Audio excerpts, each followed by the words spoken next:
Hello everyone, अस्सलाम वालेकुम। तो यहाँ पर आप सभी ने टाइटल देख लिया होगा और आप सभी स्टूडेंट्स का जो भी 2023 में मौलवी पास कर रखे हैं, जो 2024 में मौलवी पास किए हैं, दोनों को ही आलिम करना है। और आलिम में बहुत बड़ा कन्फ्यूज़न है, क्योंकि मौलवी में तो आप लोग का क्या था, उसमें तो 4 स्ट्रीम ही था ना। मौलवी साइंस था, मौलवी आर्ट्स था, कॉमर्स था, इस्लामिया था। इन चारों में से कोई एक लेना था, उसमें बच्चे बहुत कन्फ्यूज़ हो रहे थे।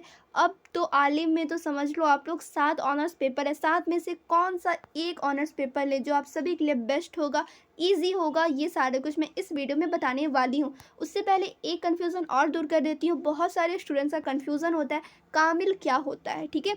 आलिम से पहले कामिल किया जाता है या इसके बाद किया जाता है, बहुत सारे स्टूडेंट्स का कन्फ्यूज़न था। तो ये हम फिर मैं बता दे रही हूँ। जो भी बच्चे बिहार बोर्ड के हैं, तो वहाँ पर बिहार बोर्ड के जो भी स्टूडेंट्स हैं, तो उन्हें मौलवी के बाद आलिम करना होता है, ठीक है? कामिल यहाँ पर नहीं है। मौलवी के बाद आप लोग आलिम करोगे, उसके बाद फाजिल करोगे, कामिल यहाँ पर कुछ भी नहीं है। फिर आप लोग का क्वेश्चन होगा, फिर कामिल क्या होता है? कामिल क्या होता है? कामिल होता है यूपी बोर्ड वाले स्टूडेंट्स के लिए, यानी कि कामिल को ग्रेजुएशन ही कहते हैं। आलिम करें चाहे कामिल करें, दोनों ग्रेजुएशन ही होता है, ठीक है? यहाँ पे आप लोग क्लियर हो गया। और कामिल क्या होता है? तो कामिल भी ग्रेजुएशन होता है, लेकिन ये बिहार बोर्ड के लिए स्टूडेंट्स के लिए नहीं है, या यूपी बोर्ड के लिए। यहाँ पे आप लोग को आलिम ही करना है, कामिल का आप लोग को यहाँ पर कोई काम नहीं है। तो यहाँ पे आप लोग को समझ में आ गया। अब यहाँ पे सबसे पहला क्वेश्चन था, आलिम किस ऑनर से करे, कौन सा बेस्ट होगा, ठीक है? तो यहाँ पर आप सभी देख सकते हैं, सबसे पहले ऑनर्स पेपर कितने होते हैं। तो आलिम में ऑनर्स पेपर टोटल होते हैं 7। कौन कौन से? तो यहाँ पर आप सभी देख सकते हैं, सभी का मैं नेम लिखी हुई हूँ। उर्दू ऑनर्स पेपर होते हैं, Arabic honours paper, Persian honours paper, हदीस, तफसीर, फ़िक़्ह, इस्लामिक हिस्ट्री, ठीक है? तो कितने हुए यहाँ पे? तो 3 4 5 6 7, ठीक है? टोटल कितने हो गए? यहाँ पे आप लोग देख लिए 7 हैं, ठीक है? टोटल कितने हैं? तो 7 ऑनर्स पेपर है। अब क्वेश्चन होता है कौन सा बेस्ट होता है, ये तो आप लोग बता ही नहीं रहे। तो यहाँ पर मैं आप लोगों को बता देती हूँ कि सब सही है, ठीक है? अपनी जगह पर सब सही है।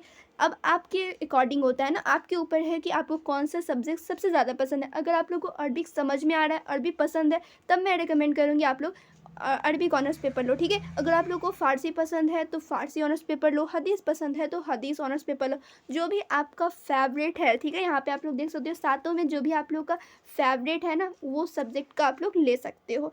लेकिन ईज़ी कौन सा होता है, ये मैं बता देती हूँ। अगर आप लोगों को इसमें समझ में नहीं आ रहा है कौन सा सही लगेगा क्या नहीं, अभी भी आप लोग को कोई कन्फ्यूज़न हो, तो मैं यहाँ पे बता दूँ, उर्दू ले लो। उर्दू आसान होता है, ठीक है?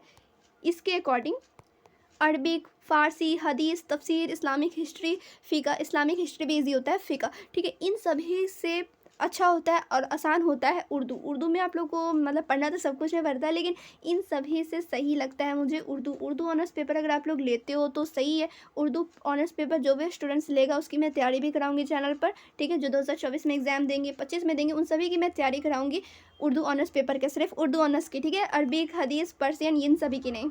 अब आप सभी के माइंड में बहुत सारा कन्फ्यूज़न होगा, बहुत ज़्यादा खिचड़ी बन रहा होगा कि अभी भी समझ में नहीं आया, तो मैं आप लोगों को बताती हूँ।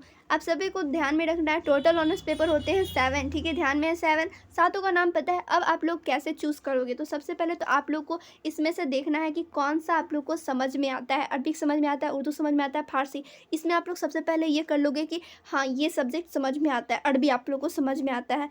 इस हिसाब से आप लोग अरबी ऑनर्स पेपर ले सकते हैं। उसके बाद दूसरा आप लोग का तरीका है कि आप सभी को मतलब कि किस में ज़्यादा मार्क्स आया है, ये भी डिपेंड करता है कि आप लोग को किस पेपर में सबसे ज़्यादा मार्क्स आया है, फ़ारसी में, अरबिक में, हिंदी में। उस अकॉर्डिंग भी आप लोग ले सकते हो, क्योंकि ऑनर्स पेपर लेने का सबसे बड़ा ये मोटिव क्या होता है पता है? ऑनर्स पेपर आप लोग लेते हो तो ऑनर्स का टोटल 8 होता है, ठीक है? मैं तीनों सेमेस्टर की बात कर रही हूँ, आलिम पार्ट 1, पार्ट 2, पार्ट 3, तीनों का अगर आप लोग मिलाओगे ना, टोटल 8 ऑनर्स पेपर है। जो भी सब्जेक्ट का ऑनर्स लोगे ना, उसका आप लोग को ज़्यादा पेपर मिलेगा। सो आप लोग उर्दू लोगे तो उर्दू का आप लोग को 8 पेपर मिलेगा, अरबिक लोगे तो अरबिक का। तो इसी हिसाब से आप लोग को ऑनर्स पेपर लेना, जो भी आप लोग को ईज़ी लग रहा हो, जो आसान लग रहा है वो लें।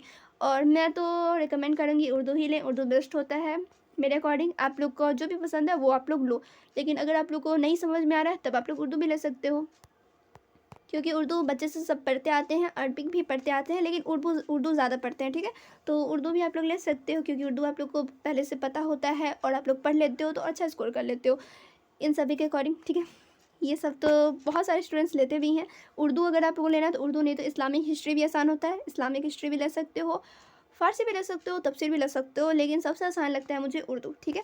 तो उर्दू की अगर आप लोग उर्दू लेते हो तो मैं उर्दू की तैयारी भी कराने वाली हूँ चैनल पर, सो आप लोग के लिए थोड़ा सा आसान पड़ेगा। इसके बाद अगर आप लोग को उर्दू मान लो आप लोग उर्दू ऑनर्स पेपर लेते हो, उसके बाद भी तो कन्फ्यूज़न होता है कितने सब्जेक्ट होंगे, कितने सब्जेक्ट मतलब कि कितना एग्ज़ाम देना पड़ता है, कितने पेपर का और कितना मार्क्स का पूछा जाता है आलिम पार्ट में, आलिम पार्ट 1 पार्ट 2 में, इन सभी का कन्फ्यूज़न होगा। तो इस पे मैं वीडियो बनाई हुई हूँ पूरा डिटेल में, ठीक है। आलिम कोर्स क्या होता है, कितने साल का होता है, और इसमें आप लोग कौन सा ऑनर्स पेपर लोगे तो उसमें कितने सब्जेक्ट होंगे और कौन कौन सब्जेक्ट होते हैं, हर एक चीज़ पे मैं वीडियो बनाई हुई हूँ, कितना मार्क्स चाहिए पास होने के लिए, एवरीथिंग। तो उस वीडियो का लिंक डिस्क्रिप्शन में मिलेगा। ये वीडियो वॉच करने के बाद आप लोग चाहो तो वो वीडियो वॉच कर सकते हो, ठीक है। तो आप लोग का पूरा कन्फ्यूज़न दूर हो जाएगा आलिम एग्ज़ाम से रिलेटेड। तो फिर मिलूंगी दूसरे वीडियो में। इसके अलावा भी कोई कन्फ्यूज़न हो, कोई भी डाउट हो, आप लोग कमेंट करेंगे, मैं उस पर वीडियो बना दूंगी। अगर उस लायक रहा तो वीडियो बना दूंगी, नहीं तो वहाँ पे मैं आप लोग को बता दूंगी। क्लियर? तो फिर मिलती हूँ दूसरे वीडियो में ऐसी अच्छी सी वीडियो के साथ।